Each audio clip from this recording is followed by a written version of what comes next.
And in case you're wondering, yes, we're starting to film Pawn Stars again. They bought another 12 episodes. That's a show that won't die.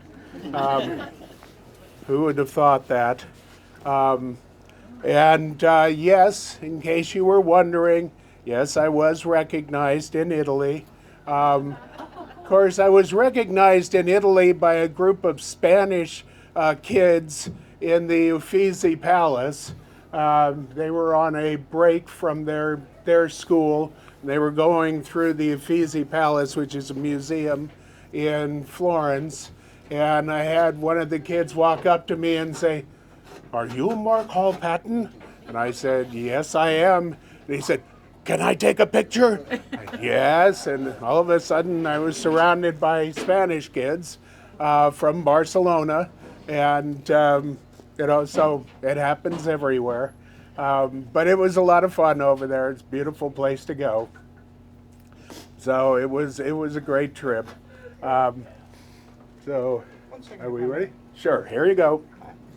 If I could speak to the employee in charge, just could you give me a thumbs up if we're ready to go? We're ready to go. Awesome, we're ready to go. I'll give the command. Thank you.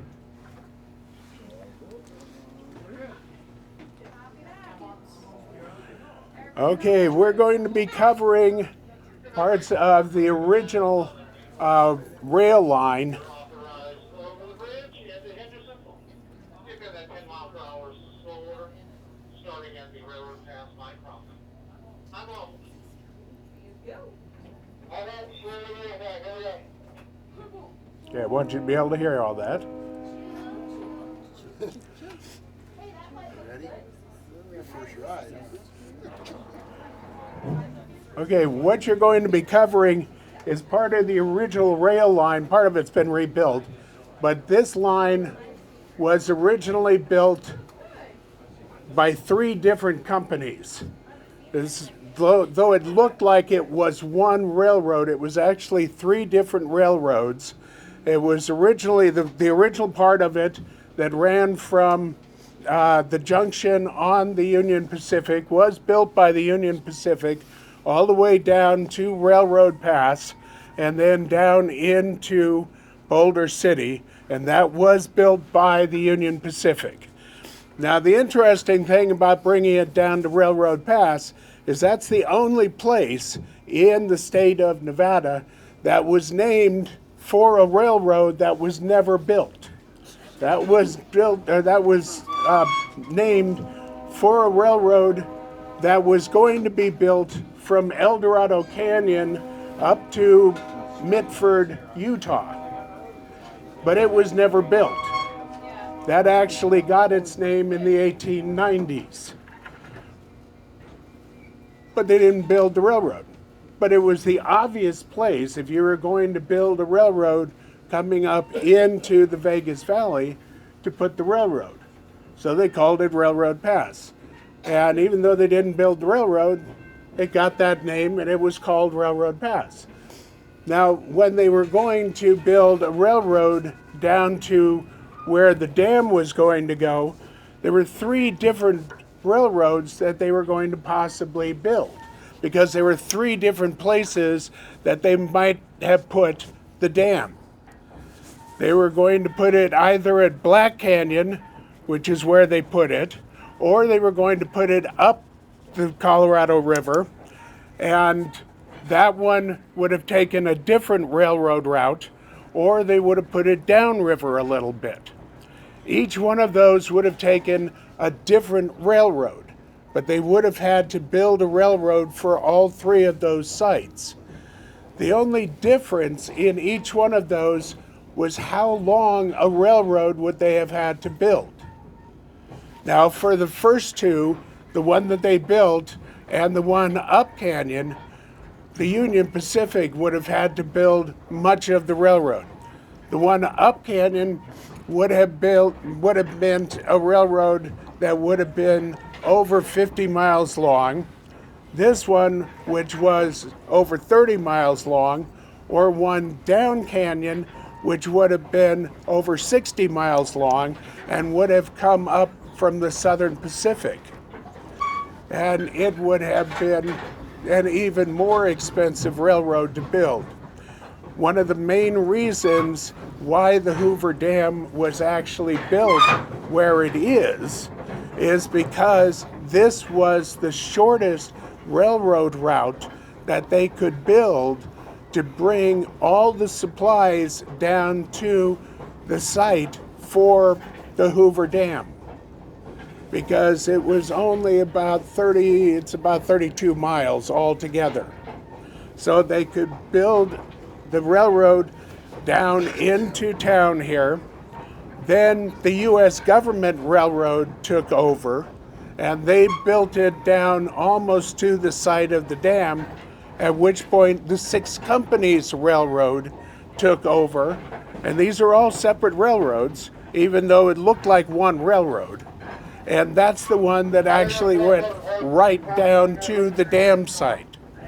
So when you took the railroad down to the dam and all the supplies went down to the dam, you were taking a single line, but they were 3 different railroads running that line. Now, the original portion of the railroad, the Union Pacific portion, was operated by the Union Pacific, and that portion, much of that still runs. That one, the portion of that actually runs down into the plants in Henderson. Well, they're not in Henderson, they're right next to Henderson, but that is part of the original Union Pacific line, and that's still there. That's still in use. So when you see that line coming across the valley, that's part of the original line that was used down here to build the dam. So when you're looking at that, from the 1930s, we're still using that line. And if you remember, what was it, about 20 years ago, we had an engine and a couple of cars that somebody forgot to set the brakes on, and they rolled all the way across the valley one day. How many people remember that? I remember that, and made it into the paper. It was in all the newspapers. People got a little upset as they rolled across the valley. Because not supposed to do that. You're supposed to set the brakes. Of course, that was also like the airplane out at McCarran that kind of rolled out into traffic too. That also can happen. Set those brakes. Do that, okay? Just remember that. But we haven't had that happen again. Get that closer to your mantle. Okay. They're having problems hearing that. Yeah. Okay, well, it's getting up there. Okay. Hello back there. So anyways, yes. But that's still the same railroad that we've got today that is still serving for the plants here. But, and it's interesting, the rails coming across at Railroad Pass, they paved over the rails, but they're still under the highway there, because the right-of-way is still there. So if they ever have to take that back, it's there. If the Union Pacific says, no, we have to have that, they got to cut up the highway. Be an interesting idea. I'm not sure how they're going to do that, but it's still there. One of the other things about the Union Pacific, when it first was in use, the first load that was carried on the Union Pacific on that particular branch, you would think it would be, I don't know, concrete or forms or something like that for the dam. No. The first load that was carried on that branch, when they actually put it together, were the supplies to build the Railroad Pass Casino. And if you wonder, the Railroad Pass Casino was actually built where it is because that is a patented mine site. When they built, as many of you know, there is no gaming in Boulder City. That's the only city in the state of Nevada that does not allow gaming. And that was something that when that was a federal reservation, the whole idea was there was not going to be any drinking allowed, any alcohol. You could get water, but but no, and soft drinks. It was all right. But you weren't allowed any alcohol unless you went to the damn hotel. Yeah, supposedly you couldn't get any alcohol there.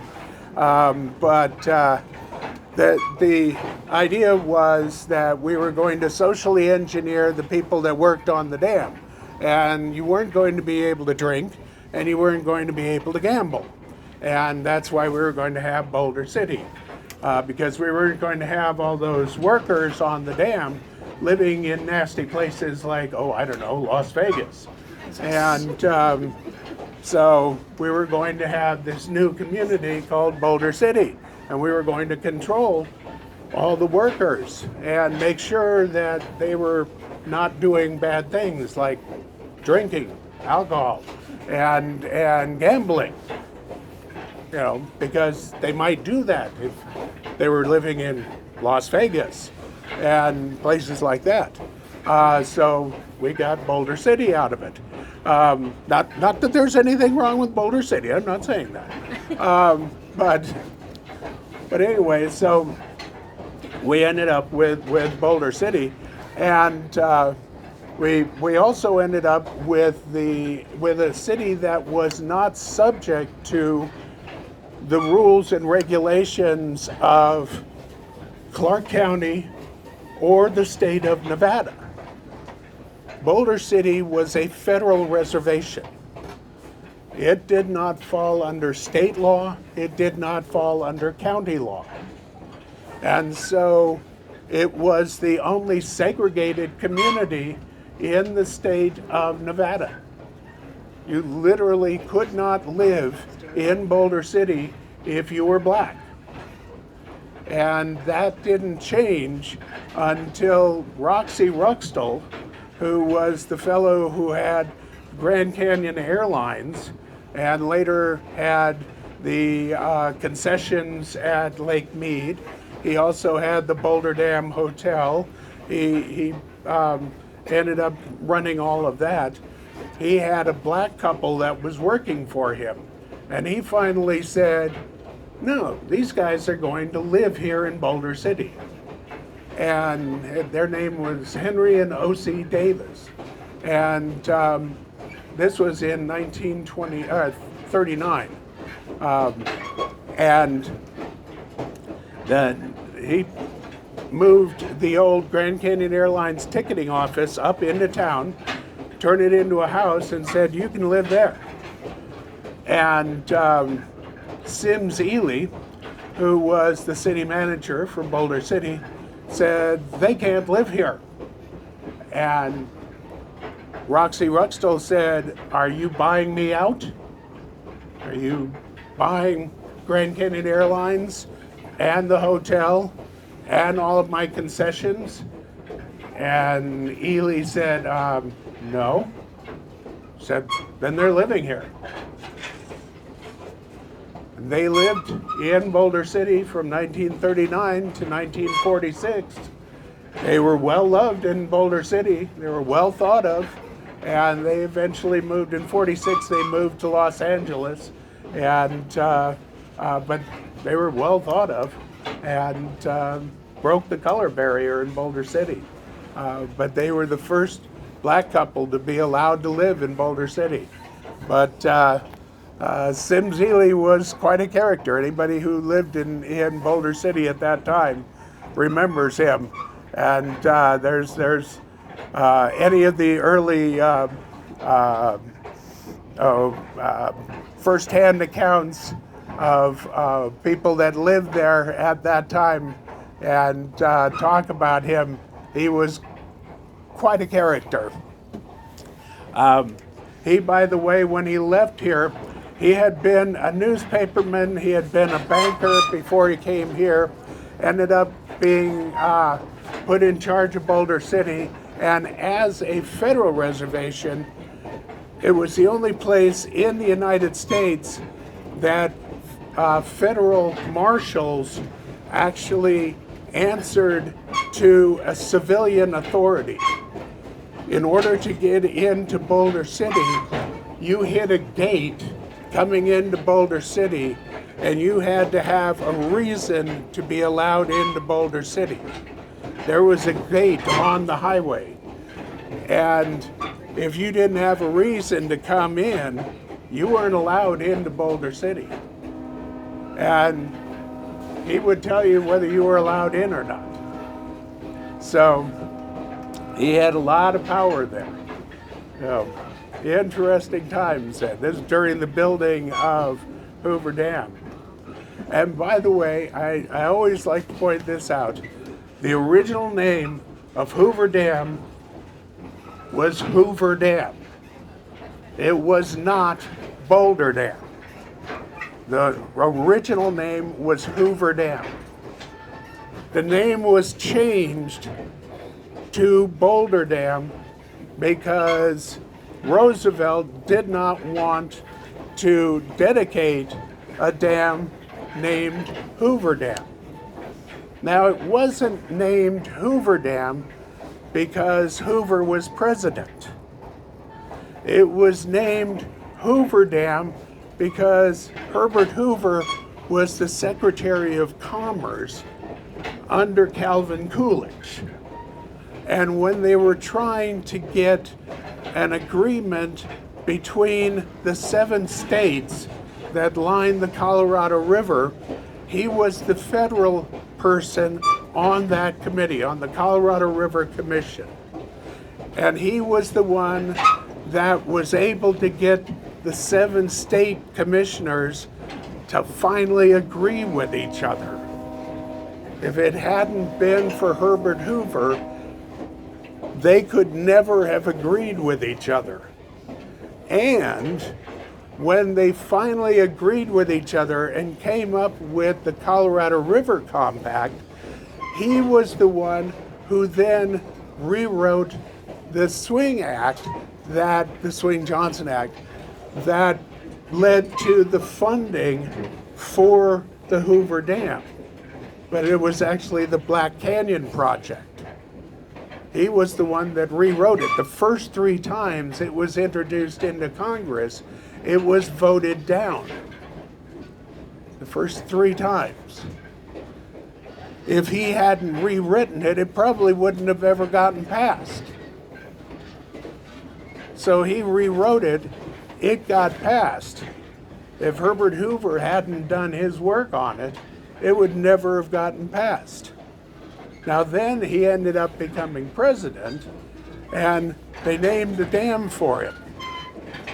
But then he ended up losing the presidency, and it was being dedicated after he was out of the presidency, and Roosevelt was saying, I'm not going to dedicate a dam named for my predecessor, especially not at that point in time. And so Harold Ickes, who was then the Secretary of the Interior, said, well, I'll just change the name to the Boulder Dam. And so he unilaterally changed the name to Boulder Dam, and it got dedicated as the Boulder Dam. And it was named the Boulder Dam until 1947, when Congress again changed it back to the Hoover Dam. So it went back to what its original name was. So anybody that tells you that it was originally the Boulder Dam, no. The original name was the Hoover Dam.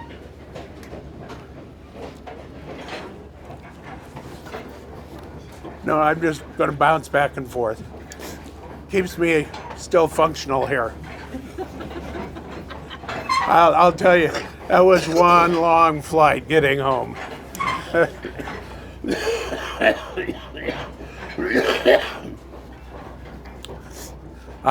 Anyways, so as you're looking at this, when you think about building Hoover Dam, everything that went into Hoover Dam nowadays, you think of everything, and we fly in all these parts and that sort of thing. That didn't happen to build Hoover Dam. Everything came in by rail. All of the penstocks, those are the big pipes. That's what Babcock and Wilcox did. All of the steel, all of the concrete, all of the wood, everything came in by rail. And all of that came over these lines that we're going on right now. All of this that you're going across here, all of that had to be shipped in. And that was one of the major things that they had to take into account when they were looking at building the dam. You know, you had to be able to bring in every bit of supplies that needed to go into this dam. And this was one of the wonders of the world. As you were talking about, the largest dam ever built. And it was in the middle of nowhere. You know, and you had to be able to bring all of this stuff in and get it down to the site. And so, you know, they had to build a rail at a length and at a elevation that you could be able to take everything down to where the dam was going to be built at. What you have to think about when you're using a rail, when you're using rail lines, is you can't have an elevation change of more than about 3%. Normally 2% is what you're trying for. So when you're thinking about this, when you're bringing everything down to the site of the dam, you've got to have everything coming down at no more than 2%, and then you have to be able to bring it back up so that as you're bringing up the dam, you've got to be able to bring up the rails as well. So think about that as you're bringing everything down to the side of the dam and then moving it back up. All the rail line has to be able to not move up, but you have to be able to bring everything at an elevation that you can do that constantly. You can't have it at more than a 3% elevation change. You know, so all of this has got to be planned out as you're going. There you go. You know, it's an amazing amount of engineering that even just goes into planning for getting the supplies to where they have to be. You know, there's parts of where they were mixing the concrete and that's all, well, some of it's coming up out of the water now that you can see now, but they were down under the water and you can now see them. And you know, if you want to see the building that all the supplies went through, you can still see that down at the county museum, because many years ago when the Union Pacific wanted that gotten rid of, they tried to give that away. In fact, they did give it away. They tried to give it to a nonprofit here in Boulder City, and there was no nonprofit here in Boulder City to take it. And they finally gave it to the county museum just around the corner here. And we took it, moved it down to the county museum, and restored it, and it's been there ever since. So you can actually see that building where every bit of everything that went into the dam went through that building and went down to the dam. So you can see all the stuff that went into the building of Hoover Dam. So I'm kind of bouncing all over this. If you've got any questions, I'd be happy to try to answer them for you as we're going along here. So the 3% grade you're talking about when materials were going in, Yeah. Did they do switchbacks, or they just went up the side of the mountain every 3%? So some of it was switchbacks, some of it was just the they were doing that sort of thing. What's that? Heading back now. Oh, okay. Hang on. Yep, we're going back now. Yes, ma'am. You know the railroad tunnel over there? Yep. That's part of this line. Yeah. Yeah. Okay. Yeah. She was asking the railroad tunnels. If you do the hike through the railroad tunnels, those railroad tunnels were part of this line. Those tunnels were part of the rail line, and so that's all of those were where the rails went through. Yeah, Andy. So, Mark, was it passenger and supplies? It was initially passenger and supplies, but they got rid of passenger real early on. I don't remember whether it was the first month or two, but very, very early, because there was no reason to have passenger service. The idea was that there was going to be passenger service, but it just didn't make any sense. And that's is one of the things about the depot, that the depot has a passenger area, but it didn't make any sense for it. So there really wasn't any use of that area. Approximately how many people worked on the dam? It's about 5,300, 5,500, something like that altogether, of which I believe eventually, because they wouldn't hire any blacks, they finally were forced to hire 46, I believe, at the end of the project. But otherwise, there were no blacks hired. There were high-scale Indians that worked on it, and a number of Mexicans worked on it, but mainly whites.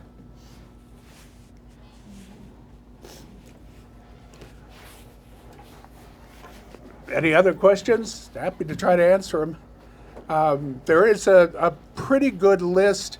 It's not complete by any means, but there's a pretty good list of all the workers on the dam. But like I say, it's not complete. The interesting thing about the dam workers is when it first got started, when the word first got out that the dam had been funded, the project had been funded, people started showing up here by the thousands, and there were no jobs. I mean, it's just word got out that the project was funded, and I don't know, there were 10, 15,000 people showed up in Las Vegas looking for jobs, and there were no jobs. There was nothing here for people. There were no rooms for them. This was not the Vegas Valley that it is today. People were sleeping in their vehicles. They were sleeping in culverts. They were sleeping anywhere they could. It was just a terrible time. It was when the Red Cross got started here and things like that. Anything that they could to try to help people out. It was a really difficult time to just try to create social services for all the people that came to Southern Nevada looking for jobs, but there just weren't any yet. And then they started, once they could start hiring, they did, but the problem was, and once they got people they started working on the dam, then the Wobblies got involved here, the IWW, the International Workers of the World, and they got involved and they wanted to call a strike. Well, the 6 companies were not going to have any unions here. So their idea, and it worked, was they fired everybody. They literally fired everybody. And for 2 weeks, they just closed down the project. And after 2 weeks, they started rehiring, but if you had to sign paper that said you would not join a union.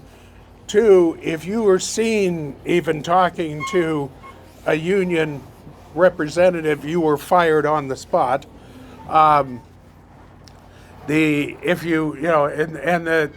Wobblies, they were in Oklahoma City and Texas Acres, right at Railroad Pass, and they were known. Our organizers were known, and so they were watched and kept after very closely. But the other unions were watched quite closely as well. And so it was just a matter of no unions were allowed on the project. And it was something that no, if you're going to be on this project, there's no unions on the project. And so they started back up again. But it was one of those that they literally just closed the project down. And it ended up being a successful project. It came in under budget and under time. It was an interesting project because it was the first the large public private project where it was a huge multi-million dollar public project using private firms to build the project. So, and it did work. You know, it built the dam, got it up, got it running, and and the dam's still there. Thankfully, the fact that there was a slight problem with the dam that it might have had a bit of a problem, and they figured it out after they got it built and then went in and fixed it. There was some problem with the foundation on the dam, and they went in after it was built and rebuilt the foundation of the dam, and it's fine now. But they didn't tell anybody about that at the time.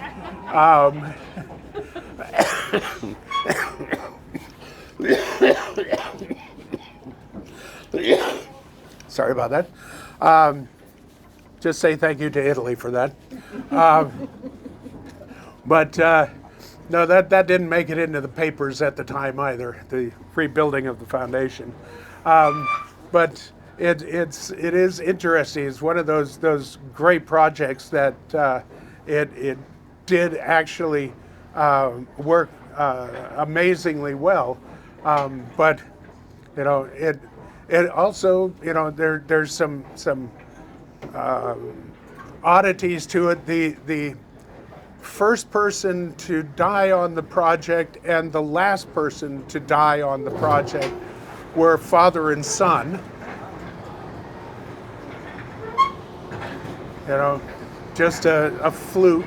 First and last. First and last were father and son.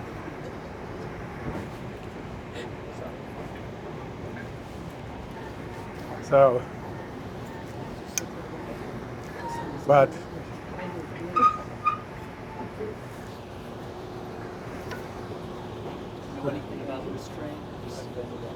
no, I can't tell you about these particular cars. I'm sure our conductors can.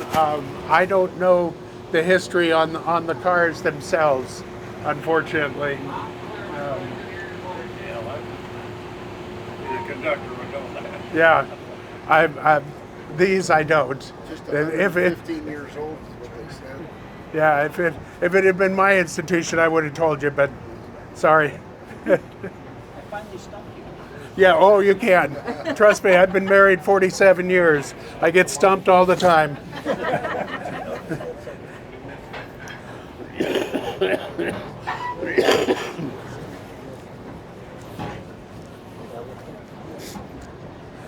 I can tell you one thing. To build the Railroad Pass Casino. Railroad Pass Casino still has license number 4, gaming license number 4. It is the earliest numbered gaming license that's still active in the state. The reason it got a gaming license was to cover up its speakeasy, because it got a gaming license when it was still during Prohibition. It was still illegal to serve booze, and if you went into the Railroad Pass Casino, the whole idea was there was a couple of slot machines and a table game in there, and then there was a wall and a door, and you had to know the secret password to get in past that door. Secret password, by the way, was gaiety. If you knew gaiety, you could get into where the bar was, and the bar would serve you brandy. Now, brandy in any flavor you wanted, because the brandy came in cans of straight alcohol, and the straight alcohol would be flavored whatever you wanted. If you wanted, I don't know, blueberry brandy, they would split that, because it was straight alcohol, and they would split that 3 or 4 times and then flavor it with a little, blueberry flavoring. Apparently, it tasted really bad, according to some of the first-hand accounts I've read, but it was alcohol, all right. But the authorities here, Sims, Ely, and crew, really hated having Railroad Pass right around the corner, and they tried really hard to shut it down. Between Railroad Pass, and there were some other bars there. There was the Star Club, Mesa's Star Club, and that sort of thing. Those they could shut down, but Railroad Pass they couldn't. And the reason they couldn't shut it down is because that is on a patented mine site. And a patented mine site means you not only have the surface, you own all the land underneath as well. And if you own a patented mine site, the government can't shut you down. And that's why they couldn't shut that one down. And if you ever wonder about the casino that's right near the dam, that's the same way. That's also a patented mine site. Now, did they know this rule when they built it there? Yep, that's exactly why they set that one up there. That's the site of alunite. And alunite was a mine that alunite is the mineral that they found in Goldfield, where they found all the gold in Goldfield. It was always found with alunite. And when they found it here, the guy that found it here was sure that he'd found gold here. And he got a lot of people on the New York Stock Exchange to give him money, Professor Hill, and gave him money to mine here. Well, he patented the mine and all of that, never found any gold here. But by God, he had a patented mine site, and it was called the Railroad Pass Mine, and he had the mine here, and so he sold out eventually to the folks who put in the casino there, and because it was a patented mine there, they were able to build the casino, and the authorities here could never get rid of them, and that's why they bought that from them. And that's where the Railroad Pass School District was. And the Railroad Pass School District was the one that they eventually stretched the boundaries of in order to have a school district for Henderson. When Henderson came into existence, well, basic town site came into existence during World War II, and Railroad Pass became the name of the first high school in Henderson. It wasn't basic high school, it was Railroad Pass High School initially, and then it became basic high school. But if you look at the original name of basic high school, it was Railroad Pass High School. And, yep. At the same site? No, not there. When they got a high school for Henderson, its original name was Railroad Pass High School. Yeah, and then they named it Basic High School. Took its name from Basic, and Basic took its name from Basic Town Site, which took its name from Basic Magnesium, which took its name from Basic Refractories in Ohio. It's where Basic comes from. I know too much about all this weird stuff. It's good. Yeah, I've spent too much time researching this stuff. And yeah, when I moved over here, I just thought having a basic high school made sense. Who needs an advanced one, right? You know. Very basic. But yeah, and then but no, but it actually takes its name because Howard Eales, who built it, the basic magnesium, had Basic Refractories in Ohio, and came out here and built Basic Magnesium. Yeah. Oh yeah. Oh, that's well. Harry Truman thought Basic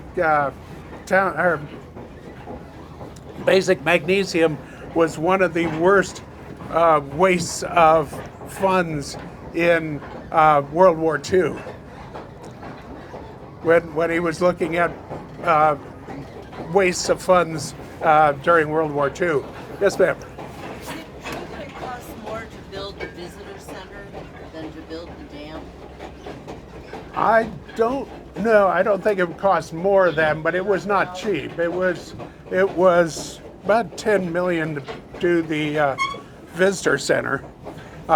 It was not cheap, but I don't know. That would be pretty close.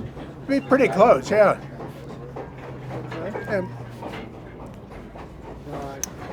Yeah, but you're also talking about, 80 years difference in dollars, so it's kind of hard to say the same.